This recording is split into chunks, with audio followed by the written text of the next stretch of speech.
The sun was setting behind the gleaming city skyline, casting a golden hue over the bustling streets. Ethan Cross, a billionaire known for his sharp business acumen and a lifestyle most could only dream of, leaned back in the plush leather seat of his chauffeured car. The hum of the city outside was faint compared to the soft classical music playing inside. Ethan's life was a perfect portrait of success. Private jets, sprawling estates, and headlines that touted his every move as newsworthy. Yet tonight, a strange feeling lingered in his chest, one he couldn't quite name. "Mr. Cross, we're here," his driver announced, pulling up to a small, cozy diner tucked between towering office buildings. It was an odd choice for someone like Ethan, who was more accustomed to Michelin-star restaurants than modest eateries. But tonight wasn't about business meetings or rubbing elbows with influential figures. It was about curiosity, and perhaps something more. Ethan stepped out, adjusting his tailored suit as he glanced at the diner's glowing sign. Gressy's Diner, it read, the letters slightly faded but charming in their simplicity. He'd heard about this place in passing, a spot praised for its hearty meals and unpretentious atmosphere. But it wasn't the food that had drawn him here. As he entered, a soft bell jingled above the door, and the aroma of freshly brewed coffee and sizzling bacon greeted him. The diner was alive with quiet chatter and the clinking of utensils against plates. It was a world away from the sterile opulence he was used to, yet it felt strangely welcoming. Ethan's gaze swept across the room, taking in the mix of patrons. There were construction workers unwinding after a long day, a mother trying to wrangle her excitable toddler, and an elderly couple sharing a slice of pie. And then, behind the counter, he saw her. At first, he thought his eyes were playing tricks on him.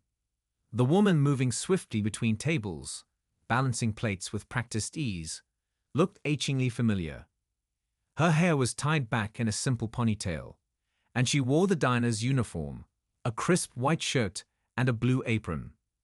But it was her face, illuminated by the warm overhead lights, that made his breath catch. It was a face he hadn't seen in years, but could never forget. "No way," he murmured under his breath. It couldn't be. She turned slightly, offering a warm smile to a customer as she refilled their coffee. And that's when it hit him. It was her. Claire Monroe, his college friend, the one who'd stayed up with him during late-night study sessions, who had a laugh that could light up a room, who, for a brief moment in time, had been the most important person in his life. But what was she doing here? The last he'd heard, Claire had been on track to become a top-tier journalist. She had dreams as big as the world, and the talent to match. Seeing her here, in a diner, dressed like this, it didn't make sense. Ethan's heart raced as memories flooded back. The days spent on campus, the shared ambitions, the unspoken bond that had always lingered between them. And then, just like that, he was reminded of how they drifted apart. Life had happened. He'd been consumed by his relentless pursuit of success, and she, well, he'd always assumed she was out there chasing her dreams too. But now, seeing her here, he couldn't shake the feeling that something had gone terribly wrong. He took a seat at the counter, his usual air of confidence faltering. Claire hadn't noticed him yet, too focused on her work. She moved with a grace and determination that was undeniably her. Yet there was something different about her too, a weariness in her eyes, a shadow of someone carrying a burden they hadn't anticipated. "What can I get you?" Claire's voice broke through his thoughts, and for a moment he couldn't speak. She was standing in front of him now, holding a notepad, her pen poised to write. Her expression was polite but distracted, as if she were already thinking about the next table. "Claire," he said softly, his voice tinged with disbelief. Her brow furrowed, and she tilted her head slightly. "Yes," she replied cautiously, her tone suggesting she didn't recognize him. "It's me," Ethan said, leaning forward slightly. Ethan Cross." The pen slipped from her fingers, clattering onto the counter. Her eyes widened as she stared at him, the color draining from her face. "Ethan," she whispered, as if saying his name out loud would confirm whether this moment was real or a trick of her imagination. Before either of them could say another word, a crash echoed from the kitchen, followed by a shout. Claire's head whipped around, her professional demeanor snapping back into place. "Excuse me for a moment," she said hurriedly, disappearing through the swinging doors without waiting for a response. Ethan sat back, his mind racing. What had happened to Claire? Why was she working here? And more importantly, why hadn't she told him? As questions swirled in his mind, he couldn't shake the feeling that the answers would be far more complicated than he ever imagined. When Claire finally returned, her smile was back, but it didn't reach her eyes. "Sorry about that," she said, picking up her notepad. "So, what can I get you?" Ethan hesitated, searching her face for any hint of the Claire he used to know. "How about some answers?" he said quietly. Her smile faltered, and for a moment, she looked like she might walk away again. Instead, she let out a sigh, her shoulders sagging under the weight of whatever she was carrying. "Maybe after my shift," she said, her voice barely above a whisper. Ethan nodded, knowing this wasn't the time to push. But as he watched her walk away, one thing was certain. He wasn't leaving until he got the full story. Because whatever had brought Claire Monroe to this diner, it was a story he needed to hear. And something told him it was a story that would change everything. Ethan couldn't stop glancing at Claire as she worked. The confident woman he remembered from college seemed buried under years of hardship. There was a quiet determination in her movements, but it was tinged with exhaustion. He stirred his coffee absent-mindedly, replaying the shock on her face when she'd recognized him. It wasn't just surprise, it was something deeper, something she wasn't ready to share. The diner grew quieter as the evening wore on.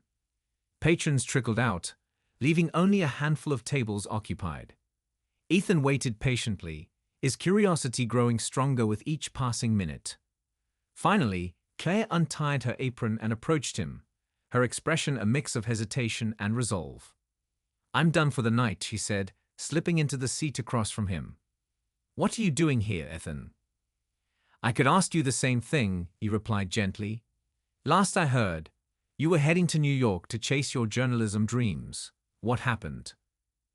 Claire looked down, tracing the edge of the table with her finger. "Life happened," she said with a bitter smile. "Things didn't go as planned."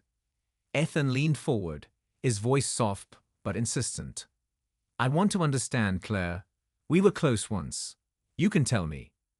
She hesitated, then let out a long sigh. "After college, I did go to New York. I got an internship at a big publication. It was everything I dreamed of at first. But the industry is brutal, Ethan. The pay was terrible, the hours were insane, and I was barely scraping by. Then my mom got sick." Her voice wavered, and Ethan saw the pain in her eyes. "I had to come back home to take care of her. Medical bills piled up, and I couldn't keep up with the expenses. After she passed, I tried to get back on my feet, but by then, I was so far behind." She trailed off, shaking her head. "This job isn't glamorous, but it pays the bills. It's steady. And after everything, that's all I really need." Ethan's chest tightened as he listened. He'd spent years climbing to the top, surrounded by luxury, while Claire had been fighting battles he couldn't even imagine. "Why didn't you reach out?" he asked. "I could have helped." Claire met his gaze, her eyes filled with a mix of gratitude and pride. "I didn't want charity, Ethan. I needed to figure things out on my own. And honestly, I didn't think you'd even remember me, let alone care." Her words hit him harder than he expected. Of course he remembered her. How could he not? She'd been one of the few people who truly believed in him before he'd made a name for himself. But hearing her say it, it made him realize how far apart their worlds had drifted. "I care, Claire," he said firmly. "I've always cared." She smiled faintly, but there was a sadness in her eyes. "Well, now you know. So what about you? What brings a billionaire to a place like this? Ethan hesitated, then decided to be honest. I've been feeling restless, like something's missing. I thought maybe getting out of my usual bubble might help me figure it out. I didn't expect to find you here, though. Claire studied him for a moment, as if trying to decide whether to believe him. Life has a funny way of throwing surprises at us, she said finally. So what now? Are you just going to check in on your old friend and then go back to your perfect life? Her tone wasn't accusatory, but it carried a weight that made Ethan pause. I don't know, he admitted. But I do know I don't want to lose touch with you again. Not after this. Before Claire could respond, the sound of raised voices broke through the quiet. They both turned toward the source, a man near the entrance arguing with one of the staff. His voice was loud and slurred, his movements unsteady. I've told you already, you're cut off, the manager said firmly, trying to guide the man out of the diner. I'm not done, the man shouted, shoving the manager's hand away. The atmosphere in the diner shifted, tension crackling in the air. Claire stood up, her expression calm but resolute. Stay here, she said to Ethan before walking toward the commotion. Ethan watched as Claire approached the man, her voice steady and soothing. Sir, why don't we step outside and talk? I'm sure we can work this out. The man turned to her, his expression softening slightly. But just as it seemed like the situation might de-escalate, he lunged forward, knocking over a chair. Instinctively, Ethan stood, ready to intervene. Ethan, don't, Claire said sharply, holding up a hand. She managed to guide the man toward the door, her calm demeanor never wavering. After a tense moment, the man stumbled out onto the sidewalk, and the door closed behind him. Claire let out a shaky breath as she returned to the counter. Sorry about that, she said, brushing a stray strand of hair from her face. Just another day at the diner. Ethan shook his head in disbelief. You shouldn't have to deal with stuff like that. It's not safe. It's part of the job, she replied with a shrug. Besides, I've handled worse. Her words only deepened Ethan's resolve. Claire deserved so much more than this. And as he looked at her, standing there with a strength he both admired and ached for, he made a silent promise to himself. He didn't know how yet, but he was going to help her. Not out of pity or guilt, but because she was Claire. The friend he'd lost, and the one he wasn't ready to lose again. Ethan couldn't shake the image of Claire standing in the doorway, holding her ground against someone twice her size. Her quiet strength was something he'd always admired, but now it was tinged with a sadness he couldn't ignore. As the night went on, he stayed at the diner, watching her interact with the remaining customers, her smile warm but distant. When the last patron left and the doors were locked, Claire joined Ethan at the counter again. She looked tired, but there was a softness in her expression that hadn't been there earlier. Thanks for sticking around, she said, pouring herself a cup of coffee. You didn't have to. I wanted to, Ethan replied. Claire, you've always been one of the strongest people I know. But seeing you here, handling everything on your own, it's not right. You deserve more. She let out a small laugh, shaking her head. Life isn't about what we deserve, Ethan. It's about what we make of what we have. And this, it's not perfect, but it's mine. Ethan leaned forward, his voice firm but gentle. But it doesn't have to be. Claire, I can help you. Not because I think you need saving, but because I want to. You were there for me when I was figuring out my life. Let me be there for you now. Claire stared at him, her eyes searching his face for any sign of pity. But all she saw was sincerity. She opened her mouth to respond, but before she could, the diner's phone rang, cutting through the quiet. Frowning, Claire walked over to answer it. Her expression changed as she listened, her face growing pale. Yes, I understand, she said into the receiver, her voice tight. Thank you for letting me know. When she hung up, she turned to Ethan, her hands trembling. That was the hospital, she said quietly. "It's my sister. She was in a car accident." Ethan was on his feet instantly. "Let's go," he said. "I'll drive you." The ride to the hospital was tense and silent, the air thick with unspoken fears. When they arrived, Claire rushed to the front desk. Ethan closed behind her. The nurse directed them to a waiting area, and Claire collapsed into a chair, her head in her hands. "She's all I have left," Claire whispered. "After Mom, I promised I'd take care of her. I can't lose her too." Ethan sat beside her, placing a reassuring hand on her shoulder.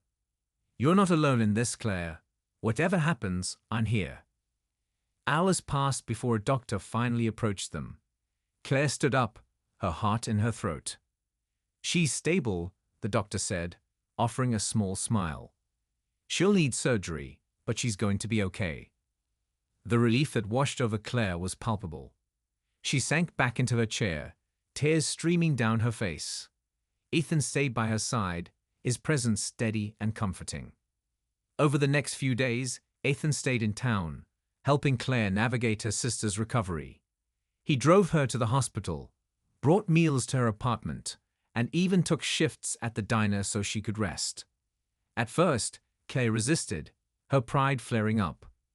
But slowly, she began to let him in, realizing that accepting help didn't make her weak. One evening, as they sat in her tiny living room, Claire looked at Ethan, her expression thoughtful. "Why are you doing all this?" she asked. "You have your own life, your own responsibilities. Why stay?" Ethan met her gaze, his voice steady. "Because I care about you, Claire. I always have. And I don't want to go back to my life knowing you're here, carrying everything on your own. You mean too much to me." Claire's eyes widened, her breath catching. For a moment, neither of them spoke. Then she reached out, taking his hand in hers. "You mean a lot to me too, Ethan. More than I realized." It wasn't a grand declaration or a dramatic moment. It was simple, honest, and exactly what they both needed. As the days turned into weeks, they found a rhythm, supporting each other in ways neither had expected. Claire's sister recovered, and with Ethan's help, Claire began to see new possibilities for her future. Eventually, Ethan returned to his life, but he and Claire stayed connected. They visited each other often, their bond stronger than ever. Claire went back to writing, inspired by her experiences and the people she'd met along the way. And Ethan, for the first time in years, felt like his life had true meaning beyond the success and wealth. Their story wasn't perfect, but it was theirs. And as they moved forward, they did so knowing that sometimes life's unexpected detours could lead to the most meaningful destinations.